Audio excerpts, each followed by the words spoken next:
McLaren won the Constructors' Championship last season, and they are the favourite to clinch the Drivers' Championship this year. Craig Slater is at Silverstone to speak to their team today. Yeah, thank you very much. Welcome to Silverstone. As you can see, I'm here with Oscar Piastri, McLaren driver, who's back from Australia, braving the cold temperatures. But it's a special day. You can hear the noise of a Formula One engine in the background. It is the first day for the 2025 McLaren to run. Oscar, have you driven it yet? I have not. I'll be in a bit later today, but I have driven it in the sim, so it's feeling pretty good in there. Obviously you never quite know if it's going to translate to the real world, which is a little bit of what today is about. But obviously, it's a filming day, so making sure we keep marketing and comms happy and make sure the car runs. Yeah. So no, it's been good so far, and I'm looking forward to my turn later. Yeah, well, people want to hear from you. I mean, it's great to talk to you. It's always interesting in sports, if you've had success as a team, do you stick with what you've got? It ain't broke, don't fix it, or change it? Has it been pushed on, this car? That's what people want to know from last year. We're obviously going into the same regs this year, but it's, we've not stood still. There's some things that are different, some new innovations on this car, and I think that's what you need to do to try and stay at the top. We've seen in the past that when it's not been us winning, other teams have been constantly putting new things on their car and not standing still as well. So I think also, through last season, we of course came out on top in the Constructors' Championship, but we, it was so tight through the whole season. So you really can't afford to stand still, because there's a lot of teams waiting to try and overtake us. Yeah, listen, you're only in your third year in F1, and yet your rise and improvement year on year has been on a really upward trajectory. I was just thinking, and your manager is Mark Webber. I mean, no Daniel Ricciardo in F1 this year. Are you maybe the best placed Australian to win the Drivers' Championship since Mark back in 2010? Have you got to come into the year with that as your mindset? Hopefully, yes. I think it's obviously the sport's moved on a lot in the last 15 years, but I think I'm definitely going into this year with the aim and preparation for trying to challenge for a championship, and trying to challenge for both championships. Yeah. So I think with the success we had last year, it would be silly to try and prepare for anything less, of course. We know we're going to have a lot of tough competition this year. But we proved last year that we're a team to be reckoned with, and the preparation is definitely with that championship in mind. So we'll see how we roll out at the start of the season, but definitely everything is preparing to put up a good fight for that. Okay, listen, you and Lando, there were moments where there were some team orders, which all made sense. You've done your best and have succeeded in keeping things respectful on track. I guess that's the way to call it. If the title is at stake, can it remain respectful? The title at stake between the two of you, I'm saying? Yeah, I think it will definitely stay respectful. I think, part of our success, I think, has been that we've worked together so well as a team. I think for myself and Lando, we've always, from the first 2 years working together, we've always been trying to get ourselves to first and second, and then kind of fight amongst ourselves. And we're not too far away from being able to do that now. But I think we've proven time and time again that we're incredibly respectful, have a lot of respect for each other. We're going to race each other hard, of course, but we're going to make sure that we both finish first and second if that's where we are. So, no, all good. Okay, one last one then. Just size up the year for us.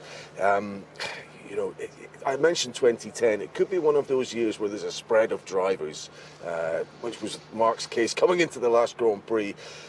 You might not just beat Verstappen and that's the championship. There'll be Lewis Hamilton better at Ferrari, Charles Leclerc, maybe Mercedes. How do you see it? I think it's going to be a very tight year. Last year was incredibly tight. I think it was the closest season we've had in, probably going back to that 2010 season. And I think, I'm expecting probably more of the same this year. I think, Ferrari had a very strong run at the end of last season. Mercedes, in the correct conditions, were also very strong, and Max with Red Bull also had their strong races towards the end of the season. So I think it's going to be a tough year, a very, very tight year, and I think definitely an exciting one to watch as a fan. Well, let's see if it's another winning year. Maybe both Thank champions for McLaren. Teeth chattering here. He's only just back from Australia, but he will be back there soon, of course. First Grand Prix of the season, his home race, Melbourne Park, March the 16th. Don't miss it. Is that a new car, Martin, you've got here? Is that what you came in? Is it this fancy-looking model? It's not mine. It's Lando's slammed P1. Doesn't it look sensational in sort of pure carbon fibre? Yeah. Absolutely lovely, isn't it? Yeah, it's got some pretty skinny tread depth on the sort of semi-racing tyres, but isn't it a beaut? Yeah. Where did it all go wrong for Lando Norris? Well, it's mostly gone right, Martin. Second in the Drivers' Championship last year, Constructors' Champion, of course. You were talking to him a little bit later. I'll get the chance to speak to him on Sky Sports News in the next hour. What do you want to hear from Lando Norris heading into 2025 that will make him take that next step, perhaps? I want to hear whatever he's got to say, really, and what's going on in his mind. Does he think he can win the World Championship? And I'm pretty sure he does, actually. I think he knows what he's got to do. He's got a lot of experience now. He's won races. He won 2 races last year brilliantly from the front, just dominated. So I think he's got all the ingredients. And what I admire about Lando is when a lot of drivers would have left McLaren, there were a lot of enticing offers, he trusted the team, as we hear the 2025 McLaren going around there now being shaken down, and I do admire that because he trusted the team and believed in them. Now they've come through and they're the reigning world champions as for teams. So let's hope he gets total payback. Yeah. It always looked odds against because Max Verstappen began last year so well, 7 straight poles. I think he won 5 of the first 7 Grand Prix, wasn't it? Will it be different this year, do you sense? And if Lando were to get in the lead, would he be a good front runner? I think Lando knows how to lead from the front now. I think he probably believes he can win a world championship. He'll have to get his elbows out and get some razor blades on those elbows in some wheel-to-wheel combat with Max, that's clear. As everybody has to. That's how Max goes racing. He's tough, and that's why he's won the last 4 world championships. But I think I have no doubt. But this is going to be a super tight. Yeah, it's going to be, I think, incredibly competitive. The regulations are very mature. There's nowhere to go much with the cars. They'll all tweak them here and there. But with this massive change coming for 2026, so quite soon the teams will want to put their budget, their resource, their people, their manpower into the 2026 car. So I think they're going to start pretty level. We've got 5 or 6 new rookies on the grid. I think the top 4 teams will be uber competitive and may the best driver win. Yeah. Can McLaren handle 2 drivers going for the championship? Will they be able to enforce these papaya rules, which 1 or 2 people rolled their eyes about in terms of them not favouring Lando when it seemed he was the only credible title challenger earlier in the season? Can they afford to be even-handed when Max Verstappen maybe is uncontested at his team as number 1? Well, I think that's a really interesting point in terms of the Constructors' Championship. I think McLaren probably start favourite in that. Ferrari got a great lineup, of course, with Hamilton and Leclerc. But I agree with you, Red Bull and to an extent Mercedes will be a one-horse team. George Russell there because they've got Kimi Antonelli, who we know is expected to be spectacularly good, but he'll make mistakes as a new 18-year-old. And Max is all dominant. I think Liam Lawson will be strong in the head and strong enough to be a credible number 2 driver. But you're right, Red Bull and Mercedes will, I think, for the Drivers' Championship, be one-horse teams. Ferrari and McLaren will have some infighting going on. They might start taking points off each other. But, with 24 races in the championship, a team can't start even thinking about that until August, September time. We're facing down a kind of deserted warehouse. It's the garages area. All the McLaren team and the cars are down there. You've driven the car for the first time this year, Lando. So, I mean, is it different? Have they changed much for this year? They changed more than you might think when you look at the car, which is a cool thing. I mean, you try and improve in every area, right? Like you try and make it lighter, stronger, faster, more powerful, whatever it is. So I think every single piece on the car has been worked on and improved, and sometimes it all adds up to tiny things, but sometimes you talk about small margins at the same time. So it felt good. I mean, it's nice to be back in the car. It's exciting. My first year, first year for all of us as a team that we're coming in as champions and with some targets on our back. So it feels good, but the guys are doing an amazing job. So good to be back. Yeah, and there's another championship to win, obviously the driver's title. You said this year is going to be my year, next year, at the end of last year, meaning this year. You are the bookmaker's favourite for the driver's championship. In your own mind, yes. Are you also the favourite? I don't know. I take it one step at a time. It's a nice thing, so I appreciate all those guys out there and girls who are out there betting on me. But I'm focused on this year. I felt good after last season. I felt like I wanted to continue after Abu Dhabi.